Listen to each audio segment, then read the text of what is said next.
दोस्तों, ये कहानी किसी और की नहीं बल्कि मेरी ही है। मैं उत्तर प्रदेश के एक छोटे से गांव का रहने वाला हूं।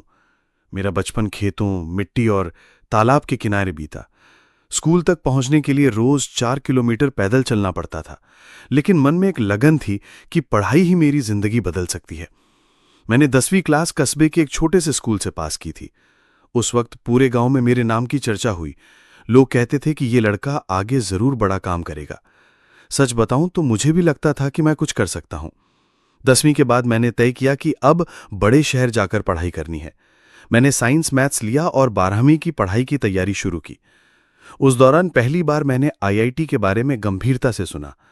गांव के कुछ लोगों ने कहा, आईआईटी जाने वाला लड़का गांव का नाम रोशन करता है।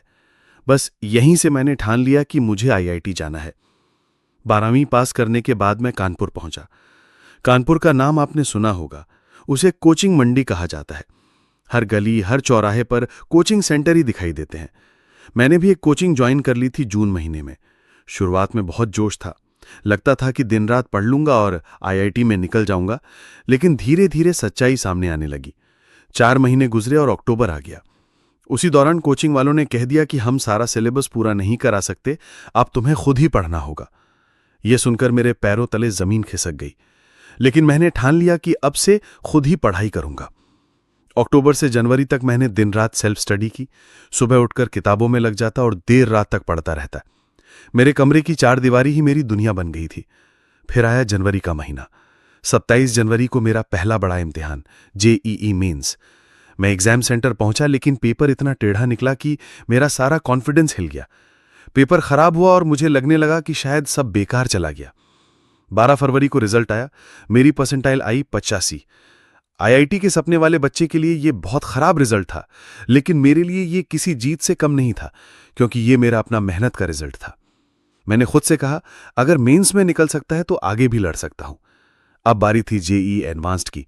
मैंने तय किया कि मैं कोचिंग नहीं ज्वाइन करूंगा, बस घर बैठकर पढ़ाई करूंगा।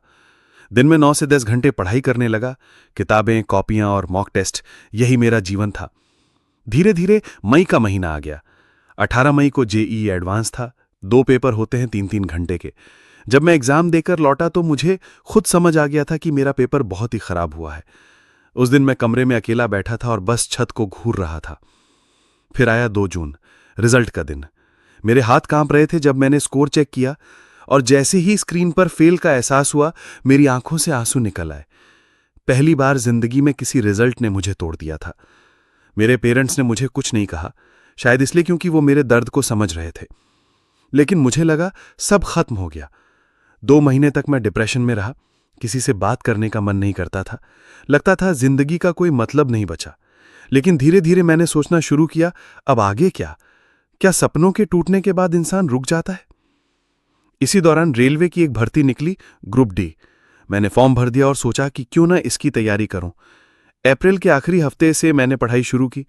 3 महीने में मैंने पूरा सिलेबस पूरा किया और जुलाई के 20 तक तैयार हो गया। उसके बाद मॉक टेस्ट देना शुरू किया। मेरा पहला मॉक टेस्ट था 26 नंबर। उस दिन लगा कि शायद मैं कभी सफल नहीं हो पाऊंगा, लेकिन मैंने हार नहीं मानी। एक एक करके मैंने 30 से ज्यादा मॉक टेस्ट दिए। धीरे धीरे मेरा स्कोर बढ़ने लगा और फिर एक दिन मैंने 82 नंबर हासिल किए। यह मेरे लिए किसी ट्रॉफी से कम नहीं था। लेकिन जिंदगी इतनी आसान कहाँ होती है। रेलवे की भर्ती में एक बड़ा कोर्ट केस चल रहा है, 10th पास बनाम आईटीआई। रेलवे ने 2018 में कहा था कि अब ग्रुप डी का एग्जाम सिर्फ आईटीआई वाले ही देंगे, लेकिन जब 2024 में नया नोटिफिकेशन आया तो उसमें 10th और आईटीआई दोनों को मौका दिया गया। इस पर आईटीआई वालों ने कोर्ट केस कर दिया।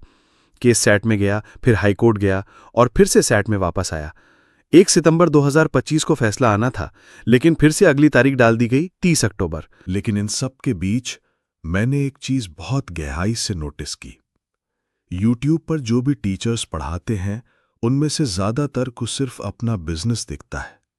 उन्हें रोज आकर ये बताना होता है कि एग्जाम डेट आ गई, कोर्ट केस का फैसला आ गया, ताकि व्यूज आते रहे, चैनल चलता रहे। असलियत यह है कि उन्हें हमारी उतनी फिक्र नहीं होती जितनी दिखाते हैं, क्योंकि आखिर में ना तो कंपनी हमें पैसे दे रही है, ना ही हमारी मेहनत का कोई सीधा हिसाब वहां बनता है। सारा खेल व्यूज और सब्सक्राइबर्स का है, और हम जैसे स्टूडेंट्स उस सिस्टम का हिस्सा बनकर रह जाते हैं। खैर, ये सब मैंने इसलिए कहा क्योंकि ये मेरे दिल में कहीं ना कहीं चुभता है। पर हाँ, एक बात साफ है, मेहनत अगर सच्ची हो तो न टीचर्स की दिखावे वाली बातें रोक सकती हैं, ना कोर्ट केस की तारीखें। और दोस्तों, आज की कहानी यहीं तक रखता हूं। इसका अगला पार्ट मैं तभी सुनाऊंगा जब रेलवे का एग्जाम हो जाएगा। वहीं से आगे की असली कहानी शुरू होगी। तब तक के लिए आप सभी का बहुत बहुत धन्यवाद।